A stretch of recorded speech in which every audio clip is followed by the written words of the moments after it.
This channel does not promote any violent, harmful, or illegal activities. All content provided by this channel is meant for an educational purpose only. এই মুহূর্তে এই পরিস্থিতির মধ্যেই আরো একটা খবরের দিকে নজর রাখতেই হচ্ছে। এবার কামারহাটির বিধায়ক মদন মিত্র তিনি বিস্ফোরক। সিস্টেমের ভেতর কেউ কেউ মমতাকে বিপদে ফেলতে চাইছেন। ষড়যন্ত্র তো আছেই, এটা বলার অপেক্ষা রাখে না। এই মন্তব্যে কাকে নিশানা মদন মিত্র, সে বিষয়টা নিয়ে আলোচনা করব, তবে তার আগে বক্তব্য শোনাবো তার। এই ব্যাপারে কোনো সন্দেহ নেই যে কেউ না কেউ তো আছেনই, মানে কেউ না কেউ তো আছেন যিনি চাইছেন সরকার বিপদে পড়ুক। সাবোটেজ তো আছেই, আর এই সাবোটেজকারীরা এত নিকৃষ্ট জীব, এদের ফেলে পিষে মারলেও কোনো রাগ মেটে না। তবে আবার আমি বলি, সামনে দুর্গাপুজো আসছে, জগৎজননী বিশ্বজননীর পায়ে নিবেদিতা মমতা বন্দ্যোপাধ্যায়, একমাত্র তিনিই পারবেন। আলটিমেট দেখবেন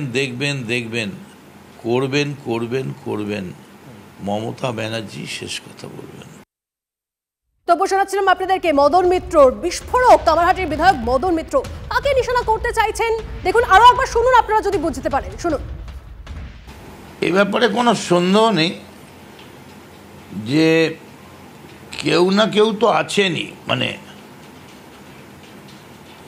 কেউ না কেউ তো আছেন যিনি চাইছেন সরকার বিপদে পড়ুক। সাবোটেজ তো আছেই, আর এই সাবোটেজকারীরা এত নিকৃষ্ট জীব, এদের ফেলে পিষে মারলেও কোনো রাগ মেটে না।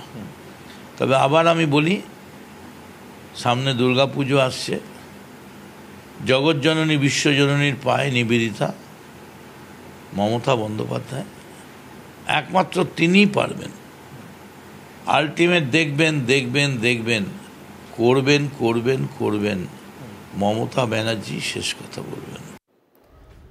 মদন মিত্র তিনি বলছেন সিস্টেমের ভেতর কেউ কেউ মমতাকে বিপদে ফেলতে চাইছেন। ষড়যন্ত্র তো আছেই, এটা বলার অপেক্ষা রাখে না। এই মন্তব্যে কাকে নিশানা করতে চাইছেন মদন মিত্র, সেটাই এখন আলোচনার বিষয়। কিন্তু কামারহাটির বিধায়ক মদন মিত্র বিস্ফোরক মন্তব্য করেছেন, সিস্টেমের ভেতর কেউ কেউ মমতাকে বিপদে ফেলতে চাইছে।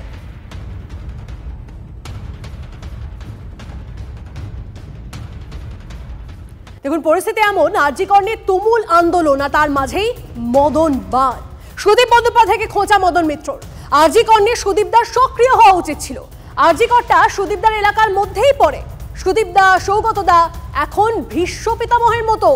সুদীপদা সৌগতদার বয়স হয়েছে, সুদীপদা সৌগতদা এখন দ্রোণাচার্যের মতো। মন্তব্য কামারহাটির বিধায়কের। সুদীপ ব্যানার্জিকে লড়ছে না, কিন্তু আমি তো দেখলাম সুদীপ ব্যানার্জি সেদিনকে ওই ডোরিনা ক্রসিংয়ের মোড়ে ছিলেন, ওটাই লড়াই। এরা আর এই বয়সের থেকে কী লড়বেন? অ্যাকচুয়ালি সুদীপদার কেন্দ্রেই এত বড় ঘটনা। সুদীপদা আমি মনে করি যে আরেকটু ইনভলভ হলে ভালো হতো। বয়সও হয়েছে, বার্ধক্যজনিত এজিং একটা ফ্যাক্টর, কতটা পারবেন সুদীপদার, সৌগতদা? এরা আমাদের ধৃতরাষ্ট্র, এরা আমাদের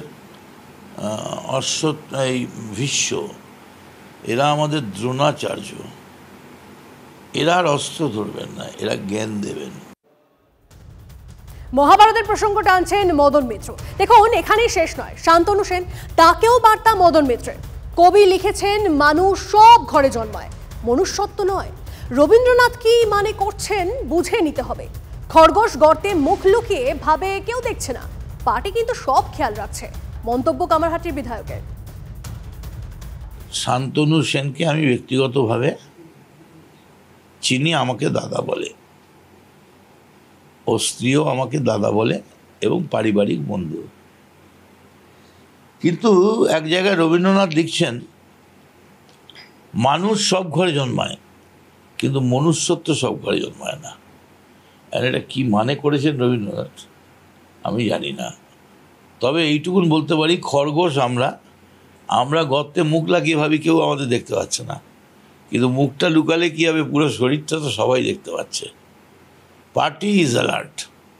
এবং আমায় যদি জিজ্ঞেস করেন হোয়াট ইজ ইয়োর রুলিং, আমি বলবো পার্টি যা করেছে আমি তার সঙ্গে আছি। একের পর এক মদন বান, পোস্ট ডিলিট নিয়ে এদিকে সাংসদ সুখেন্দু শেখরকেও খোঁচা মদনের। যে পোস্ট মুছতে হয় সেই পোস্ট করব কেন, আমি কোনো পোস্ট করলে আমৃত্যু ডিলিট করব না, মন্তব্য কামারহাটির বিধায়কের। এই জন্যে বুদ্ধিমানরা বলে, চাণক্যরা বলে, be a very good silence listener, be a silence Spectator. যে কথা কম বলে, চুপ করে শোনে, ওয়ান সাইডেড ট্রাফিক, সেই সব থেকে বড় বুদ্ধিমান। শুনুন, দেখুন, সবাই কি ভাবছে আপনি দেখুন, আপনি জানুন, আপনি কি ভাবছেন সবাইকে জানাবার দরকার নেই। বুলুদা আমার অত্যন্ত প্রিয় লোক, কিন্তু আমি এমন টুইট করব না যাকে ডিলিট করতে হয়।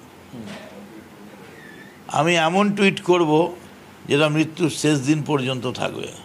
কারণ টুইটটা করেছেন মদন মিত্র, আর জেনে শুনে বুঝে টুইট করেছেন, সেই টুইটের সময় আসেনি। এটা কি বুলুবাবু কি রণভঙ্গ দিলেন? এগুলো আমি বলতে পারি না। Is a good MP, fighting স্কোয়াডের সদস্য।